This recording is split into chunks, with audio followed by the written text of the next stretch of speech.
Hello everyone, कैसे हैं आप सभी। आशा करते हो अच्छे होंगे और खूब मन लगा के पढ़ाई कर रहे होंगे। तो आज के इस वीडियो में मैं आप लोगों के प्रश्नों के उत्तर देने वाली हूँ। वैसे तो आप लोग जो कमेंट करते हैं, जो प्रश्न पूछते हैं, मैं कभी कभी रिप्लाई भी दे देती हूँ। थोड़ा सा टाइम के ऊपर जैसा डिपेंड करता है, या तो मैं उस पर वीडियो भी बना देती हूँ। आप लोगों के प्रश्न मतलब जो भी रहते हैं उसका उत्तर आप लोगों को मिल जाता है। लेकिन आज मैंने कुछ प्रश्न जो सेलेक्ट किए हैं, ये ऐसे प्रश्न जो बहुत सारे लोगों के हो सकते हैं और आपकी जो तैयारी चल रही है एग्जाम के लिए, उसमें ये सहायक हो सकते हैं। तो वीडियो आगे शुरू करने से पहले एक छोटी सी बात मैं आप लोगों को बताने वाली हूँ, जो कि मैं आप लोगों का हौसला ही बढ़ाना चाहती हूँ। कभी भी आप डिमोटिवेट मत होइएगा, जब तक तैयारी चल रही है अच्छे से पढ़ाई करिएगा।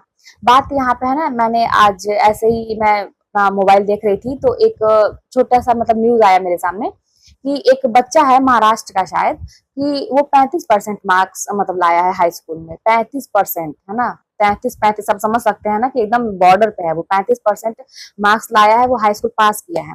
और उसके जो मम्मी पापा हैं, घर वाले, बहुत मतलब अच्छे से जश्न मना रहे हैं, उसको मिठाई खिला रहे हैं और अच्छे से वीडियोस वगैरह मतलब पोस्ट कर रहे हैं, और वो बहुत ज्यादा वायरल भी हो रहा है ये वीडियो। तो मतलब ये देखा तो ये सही बात है कि 35% पे कौन जश्न मनाता है, लेकिन ऐसा उन्होंने क्यों किया? वो अपने बच्चे को डिमोटिवेट नहीं करना चाहते थे। वो ये चाह रहे थे ना कि देखो, मार्क्स जो है, जो मार्क्स आया उसका, वो उसका पूरा भविष्य निर्धारित नहीं करता है। ऐसा नहीं है कि वो हाई स्कूल में बहुत कम मार्क्स लाया है तो आगे कुछ कर नहीं सकता है। इंटर में बहुत उसका एवरेज स्टूडेंट है, सेकंड डिवीजन का मार्क्स है, थर्ड डिवीजन का मार्क्स है, या आगे भी मतलब है। ऐसा मैं नहीं कहती हूँ कि परसेंटेज का महत्व नहीं होता है, लेकिन अगर ये कहा जाए कि अगर आप नंबर को ही देख के और आप ये सोच ले कि मैं कुछ नहीं कर सकता, तो ये कहना गलत होगा।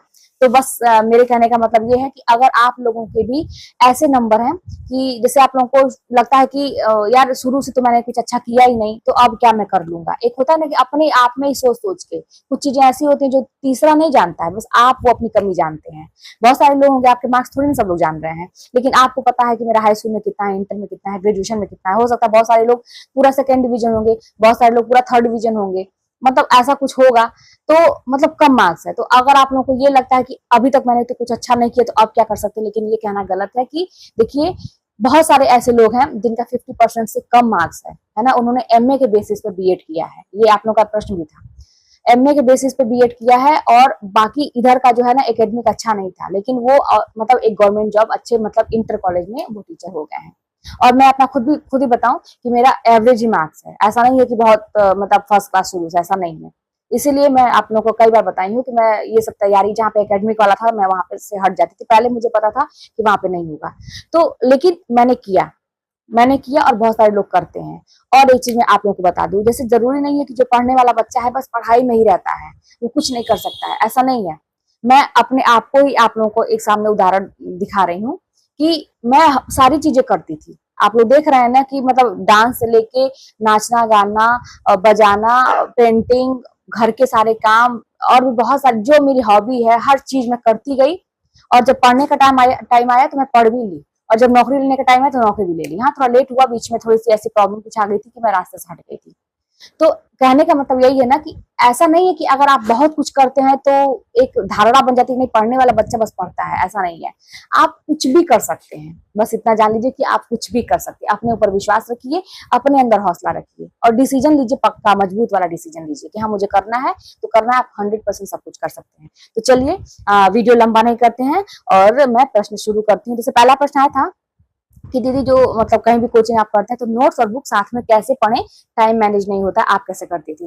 तो भाई देखिए, मैं ये तो सोची थी कि बुक को इतनी बार रिवीजन करना है। मैंने आपको बताया था ना कि मैं सोचती थी कि मैं बुक को इतनी बार रिवीजन करूंगी, है ना, इतनी बार रिवीजन करूंगी। उसी तरह से मैं नोट्स को भी सोचती थी कि इतनी बार रिवीजन करूंगी। और मैं यही काम करती थी कि जो टॉपिक मैं बुक से पढ़ती थी वही टॉपिक मैं अपने नोट्स में जो लिखी रहती थी उसको मैं दोहराती थी। तो इस तरह से मेरा दोनों चलता रहता साथ साथ। और हाँ, यही था कि करना है तो करना है। अगर मैंने सोच लिया कि आज के डेट में, आज का जो मेरा टाइम टेबल है, आज के डेट में अगर मुझे बुक और नोट्स दोनों रिवीजन करना है तो मुझे करना है तो करना है। मुझे सोना ही नहीं है, मुझे खाना ही नहीं है, मुझे और कुछ करना ही नहीं है। हाँ, आप लोग फिर कहेंगे कि मैं ससुराल में हूँ दीदी, काम करना पड़ता है, घर के लोग सपोर्ट नहीं करते। फिर भी मैं अपना बताऊं कि अगर मुझे करना है तो करना है।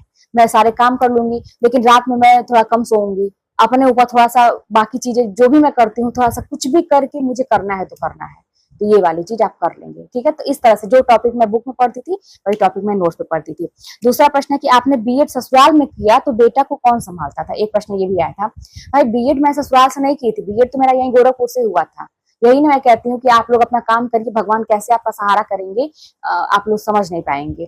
फिर मैं चाहती थी कि मैं अपने बच्चे को कैसे छोड़ के जाऊंगी, किसी के ऊपर मैं भरोसा करके नहीं छोड़ सकती थी। तो इसीलिए मतलब इंट्रेंस की तैयारी मैंने वहां से की थी। मेरा बीएड का जब निकल गया तो मेरा जब काउंसलिंग हुई तो जब मैंने कॉलेज सेलेक्ट किया था, जो किया था वही मुझे मिल गया था। तो शुरू से भगवान ईश्वर मेरे साथ हैं और ईश्वर उसी के साथ होते हैं अगर आप अपना काम ईमानदारी से कर रहे हैं। अगर आपके मन में किसी के प्रति द्वेष नहीं है, आप अपना काम बस कर रहे हैं, तो 100% विश्वास रखिए कि ईश्वर हर एक कदम पर आपका साथ देंगे। थोड़ा सा लेट तो लगता है, हौसला टूट जाता है, लेकिन बस वही धैर्य, उस समय अगर आप धैर्य धारण कर लिए तो फिर आप मतलब मैं तो अपना उदाहरण जानती हूँ, आप लोगों के सामने रखती हूँ कि मेरा हर एक कदम पे ईश्वर ने साथ दिया है। ठीक है। एक और है प्रश्न की दीदी जून जुलाई में बीएड का एग्जाम है तो क्या करना चाहिए, वो टीजीटी की भी तैयारी कर रही है तो क्या करना चाहिए, मैं फोकस किस पर करूँ टीजीटी। भाई जो आपके सामने पहले है, बीएड का भी मार्क्स मतलब इंपॉर्टेंट है। बीएड आप कर रही है तो अगर आपको लगता है कि अगले महीने मेरा उस चीज का एग्जाम है और टीजीटी का पता नहीं है कि कब है, तो आप फोकस उसी पे करिए, बीएड वाले पे करिए, उसको अच्छे से करिए। हाँ बीच बीच में थोड़ा सा इसको एकदम ऐसा नहीं कि छोड़ दीजिए कि सारी चीजें, थोड़ा सा पलटते रहिए, लेकिन फोकस आप उसी पे एग्जाम पे करिए जो पहले होने वाला है। स्मार्ट स्टडी कैसे करें, स्मार्ट स्टडी देखिए बार बार मैं कहती हूँ, अभी मैंने जो पहले उदाहरण दिया है कि कुछ मायने नहीं रखता कि आपने पहले क्या किया, कुछ मायने नहीं रखता। अभी आप क्या हैं, मतलब प्रेजेंट में आप क्या हैं, यही मायने रखता है। ठीक है।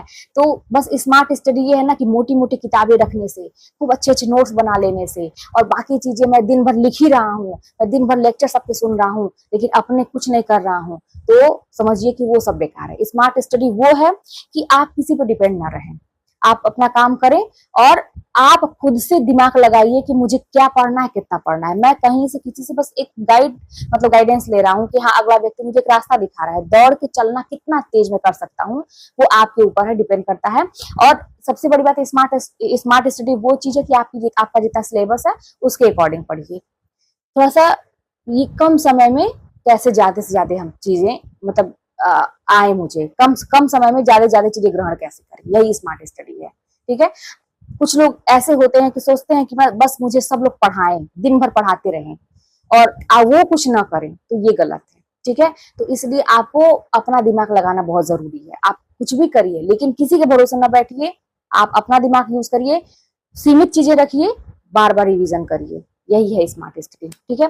अब एक क्वेश्चन आया था कि क्या आपने जो किताबें बताई हैं उससे हो जाएगा, मतलब जो जैसे स्वस्ति पांडे किताब बताई थी मैंने, उनका बताया था व्याकरण के लिए वासुदेव नंदन का, और फिर बाकी चीजें घटना चक्र, प्रैक्टिस सेट, अतुल अकेडमी का मैंने जो कोचिंग लिया था, और बाकी जो चीजें थी टेस्ट सीरीज वगैरह, इस टॉपिक वाइज टेस्ट टेलीग्राम पे, क्या ऐसे हो जाएगा। और तो मैं देखिए यही सारी चीजें मेरे साथ की एक मैम थी, उन्होंने भी किया था, उनका नहीं हुआ, मेरा हुआ। और भी एक मैम थी उनका भी हुआ, और भी बहुत सारे लोग ऐसे हैं जो सेम चीज किए थे या इससे ज्यादा भी किए होंगे, उनका नहीं हुआ। तो ये गारंटी आप अपने आप को दे सकते हैं कि आपका हो जाएगा। जरूरी नहीं है कि आप यहाँ वहीं कोचिंग करेंगे तो होगा, आप कहीं भी कोचिंग करेंगे, जब तक आप अपना एफर्ट नहीं लगाएंगे, जब तक आपके पास वही किताब, सरस्वती पांडे की किताब, बहुत सारी किताब सबके पास है, रामचंद्र शुक्ल की किताब सबके पास है, और बाकी लोगों की किताब सबके पास है, लेकिन कभी अच्छे से पढ़ा ही नहीं, रिविजन किया ही नहीं, तो फिर क्या कह सकते हैं। आपने उस किताब को कितना मतलब उस किताब से आपने कितना सीखा, अगला व्यक्ति क्या कर रहा है, जरूरी नहीं है कि सबके पास किताबें हैं तो वो हो जाएगा। आपने उससे कितना ग्रहण किया, कितना चीज उससे लिया कि हाँ मुझे कहीं से कोई पूछेगा तो हो जाएगा। और भी एक क्वेश्चन देखिए मुझे याद आ रहा है कि किताब पूरा याद करना आसान नहीं होता है, तो हम कहाँ कह रहे हैं आसान नहीं होता है, बिल्कुल आसान नहीं होता। पूरा किताब याद कहाँ करना है, दिमाग में बैठाना है चीजें कि हाँ भाई मेरे पास अगर ऐसा कुछ प्रश्न आएगा तो मैं कर लूंगी, है ना। आसान तो कुछ नहीं है लेकिन असंभव भी नहीं है, सीधी सी बात है कि असंभव नहीं है। पूरा किताब पढ़ना, पूरा किताब तैयार करना, पूरा नोट्स तैयार करना असंभव बिल्कुल नहीं है, आसान तो नहीं है लेकिन असंभव भी नहीं है। ठीक है, किया जा सकता है। हाँ एक क्वेश्चन था कि दृष्टि की बुक कैसी है, दृष्टि पब्लिकेशन की, तो बहुत अच्छी बुक है, मेरी एक फ्रेंड है वो ली है और मुझे भी मंगानी है ये बुक। आप लोग हमेशा पूछते रहते हैं कि दीदी आप किस चीज की तैयारी करते हैं। फिलहाल तो देखिए मैं अभी अपनी लाइफ एंजॉय कर रही हूँ, मेरी जॉब हो चुकी है और मैं अब अपनी हॉबी जो है ना, जो चीजें बहुत दिन से बचा के क्या दबा के मैंने रख दिया था, नहीं कर पा रही थी, अंदर से एक नहीं टूटा हुआ इंसान होता, कुछ मन ही नहीं करता करना, लेकिन अब अगर मुझे ऐसा लग रहा कि अंदर से मन हो रहा है तो फिर जाहिर सी बात है कि मैं खुश हूँ, कहीं ना कहीं से अंदर से, कहीं ना कहीं से मैं खुश हूँ। तो फिर मैं ये सारी चीजें कर रही हूँ। और हाँ, लेकिन मैं पढ़ाई नहीं छोड़ती हूँ, बीच में अपना पढ़ाई करती रहती हूँ। आगे का मैं सोच रही हूँ कि कुछ आगे देखते हैं। मैं तैयारी करूंगी तो मेरा भी हो जाएगा, अगर मैं नहीं करूंगी तो फिर मेरा भी नहीं होगा। वो सबके साथ जो है ना, मेहनत, यही तो बात है कि जो करेगा उसी के साथ हो जाती है। तो फिर वीडियो लंबा हो जाएगा, और आप लोगों को, मेरे ख्याल से बहुत सारे लोगों को इसका आंसर मिल गया होगा। और भी अगर आपके पास कोई प्रश्न होगा तो आप कमेंट में पूछिएगा, मैं उस पर आप लोगों का मतलब रिप्लाई दूंगी, या तो फिर मैं वीडियो के माध्यम से आप लोगों को बताऊंगी। तो फिर चलिए मिलते हैं नेक्स्ट वीडियो में। और हाँ, अगर आप चैनल पर नए हो तो सब्सक्राइब जरूर करिएगा, और वीडियो पसंद है तो लाइक और शेयर कमेंट जरूर करिएगा। चलिए मिलते हैं नेक्स्ट वीडियो।